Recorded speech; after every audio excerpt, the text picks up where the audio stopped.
الحمدللہ رب العالمین والصلاة والسلام علی سید المرسلین وعلی آلہ وصحبہ اجمعین اما بعد قال اللہ تعالی اعوذ باللہ من الشیطان الرجیم بسم اللہ الرحمن الرحیم انما یخشى اللہ من عباد العلماء قابل قدر صدر انجمن حکام صاحبان مشفق و مربی اساتذہ اکرام مہمان خصوصی پردان حسین ماں اور بہن اور میرے پیارے سہیلیوں، آج کے سلامہ پروگرام میں میرے موضوع ہے لڑکیوں کے لیے علم کی اہمیت اور فوائد۔ پیاری بہنوں، اس حقیقت سے انکار نہیں کیا جا سکتا کہ انسان کی پہچان اس کے علم سے ہوتی ہے۔ علم وہ چیز ہے جو انسانوں کو دیگر حیوانات سے متعلق ہے۔ اللہ تعالیٰ قرآن مجید میں ارشاد فرماتا ہے قُلْ هَلْ يَسْتَوِي الَّذِينَ يَعْلَمُونَ وَالَّذِينَ لَا يَعْلَمُونَ، اے نبی آپ فرما دیجیے کہ علم والے اور بے علم لوگ برابر نہیں ہو سکتے۔ اسی طریقے سے قرآن مجید میں ایک مقام پر کہا گیا اِنَّمَا يَخْشَى اللَّهَ مِنْ عِبَادِ الْعُلَمَاء، یعنی اللہ کے بندوں میں اسے علم ہی رہتے ہیں۔ پتہ چلا کہ علم کی اتنی اہم چیز ہے کہ اس کے جواب سے ایمانوں میں ہمارے اندر اللہ کا ڈر نہیں پیدا ہو سکتا۔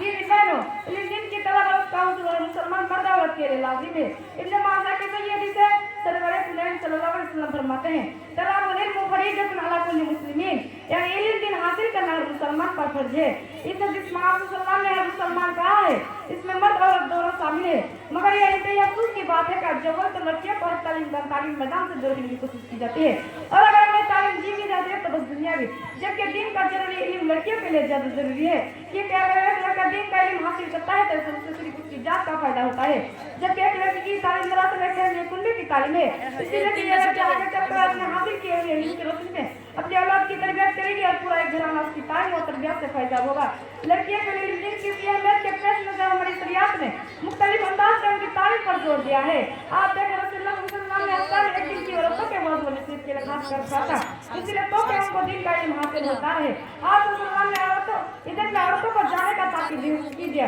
اسی لیے تو کہ اس وقت تاکہ عورتیں بھی مثبت اپنی معلومات لے جا سکے، اور اگر ہم دونوں میں بھی کام کہا جائے تو ہم بہت سے ایسی پرابلم ہوتی ہے جو علم کے آسمان پر راستہ کی ہے سکتی ہے۔ اما عائشہ رضی اللہ عنہا کو لے لیجیے، اگر ان کی ہزاروں حدیثیں ہمیں مانتے تو ہمیں رسول اللہ صلی اللہ علیہ وسلم کی بہت سارے گھریلو سنتوں کا علم کبھی نہ ہوتا ہے۔ عائشہ رضی اللہ عنہا کے علم و فضل کا حال تو یہ تھا کہ بڑے بڑے اکابر صحابہ کرام ان کے پاس دین کے مسائل پوچھنے آتے ہیں اور ان کی رائے کو ہمیں دیتے۔ میری پیاری بہنوں، آج اس ملک دور میں جب کہ فیشن پرستی کے چکر میں پڑ کر نوجوان نسل تباہ ہو رہی ہے، طرف وہ ہے مسلم معاشرے سے رسوا ہو رہی ہے، اس حالت میں ترقی کا علم کے لیے اور آراستہ اور بھی ضروری ہو گیا ہے۔ اس لیے میری بہنوں، آج کیجیے کہ ہم علم دین سیکھیں گے، اپنے جسے بگاڑ کی طرف جا رہے اور معاشرے کی اصلاح کی بھرپور کوشش کرے گی۔ اللہ تعالیٰ ہم اس کی توفیق عطا فرمائے، آمین۔